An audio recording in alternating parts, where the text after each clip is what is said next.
Salut les riders, j'espère que vous allez bien. Aujourd'hui, il est temps de reprendre les tutos méca. Ça faisait longtemps qu'on vous en avait pas proposé et maintenant c'est rendu possible grâce à Minipsy Classe Saint-Gratien qui nous ouvre les portes de leur atelier gentiment, donc merci à eux. Et on va commencer tout de suite par un tuto basique, vraiment basique, c'est le réglage du dérailleur arrière. Alors déjà, on va reprendre les bases. Comment fonctionne un dérailleur arrière? Tout d'abord, on a une manette de commande, donc un shifter qui actionne un câble qui va tirer le dérailleur. Sur le dérailleur, on a 3 réglages, ainsi qu'un réglage de tension de câble sur la commande. On a donc un réglage de butée basse, un réglage de butée haute, et un réglage qui s'appelle le réglage d'englobé, qui va régler la tension du dérailleur. La méthode de réglage que je vais vous indiquer est valable pour quasiment tous les dérailleurs du marché, que ce soit SRAM, Shimano, du dérailleur 8, 9, 10, 11 ou 12 vitesses, ils ont quasiment tous le même principe de fonctionnement.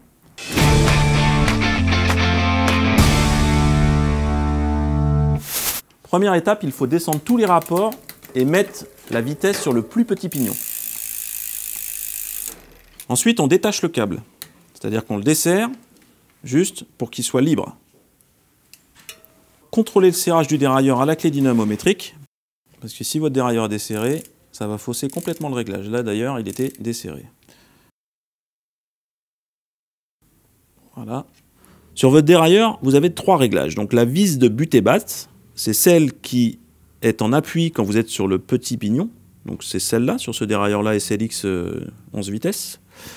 La vis de butée haute, c'est celle qui va se mettre en appui quand vous êtes sur le grand pignon. Donc sur ce dérailleur, c'est celle-là. Et la vis d'englobé, c'est celle qui est en appui sur la patte de dérailleur. C'est celle-ci, sur notre dérailleur 11 vitesses.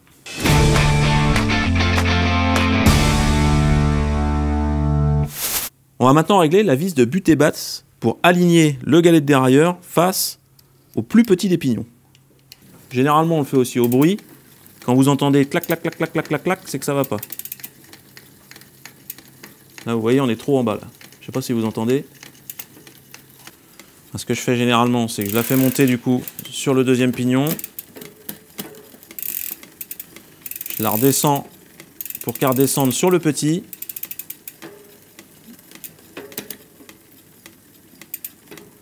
Et après, je contrôle à l'œil. Donc sur un pied d'atelier, c'est plus facile.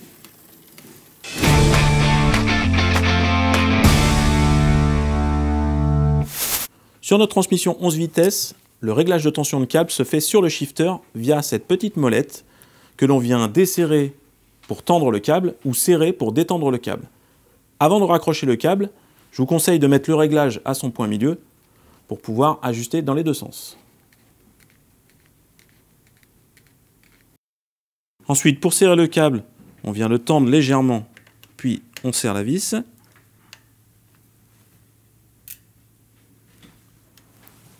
Ensuite, on va venir monter un rapport pour voir si la vitesse passe. Donc là, on voit que la vitesse est déjà passée. Donc le réglage peut être bon déjà à ce niveau-là.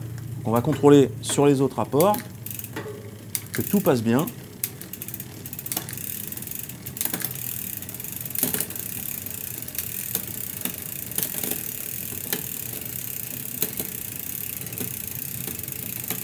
Donc là, on voit que les vitesses sautent un petit peu. C'est peut-être que le câble n'est pas assez tendu ou est trop tendu.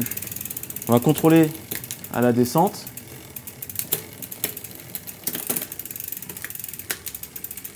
Effectivement, le câble doit être trop tendu parce que ça ne descend pas. Il faut passer 2 rapports pour que ça détende. Du coup, on va visser un petit peu le réglage au niveau du shifter pour détendre un petit peu le câble. Et on va recontrôler derrière.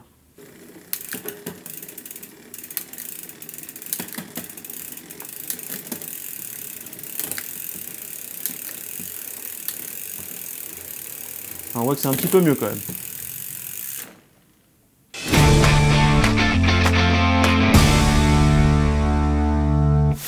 Une fois que vous êtes monté sur le plus grand des pignons, vous avez 2 choses à régler. La vis d'englobé, du coup, qui va régler l'espace entre votre galet enrouleur et la cassette, et votre plus grand pignon, du coup, et la butée haute, qui va, du coup, vous empêcher la chaîne de passer derrière la cassette, ou, à contrario, si elle est trop vissée, de ne pas monter sur le plus grand pignon. On va déjà commencer par la vis d'englobé, et là on voit qu'elle est un petit peu trop éloignée de la cassette, puisqu'on doit respecter un espace d'environ 5 mm entre les deux. Donc là, quand je vais la tourner, ça va soit se rapprocher, voilà, vous voyez là, on a le galet enrouleur qui vient se rapprocher de la cassette.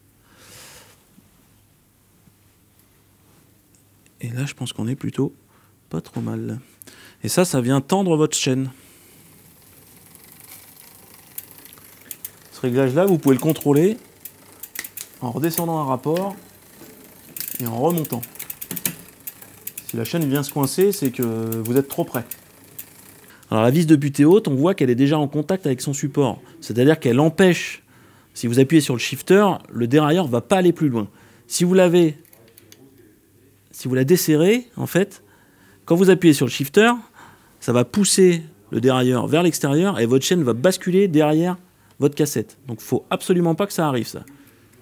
A contrario, si vous êtes trop serré, et ben, votre galet va jamais monter, votre dérailleur va jamais monter sur la dernière vitesse.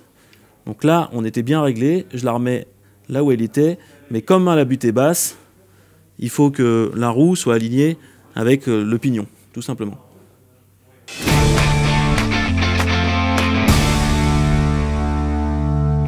Ensuite, on va venir contrôler que tout passe bien et que tout descend bien, rapport par rapport.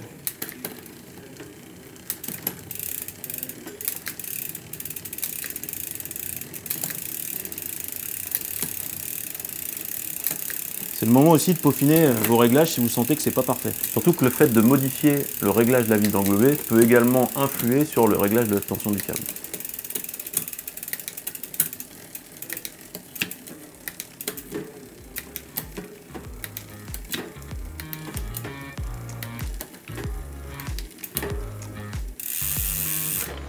Bon voilà, la transmission de ce Cannondale à bit est parfaitement réglée. J'espère que ce tuto vous permettra de régler la vôtre. Si malgré tout vous avez encore les vitesses qui cafouillent, c'est que vous avez sûrement un autre problème. Et on va vous préparer un sujet qui recense tous les problèmes qu'on peut rencontrer sur une transmission et les solutions qui vont en face. Moi je vous dis à la semaine prochaine. Ridez bien, ridez safe, ciao.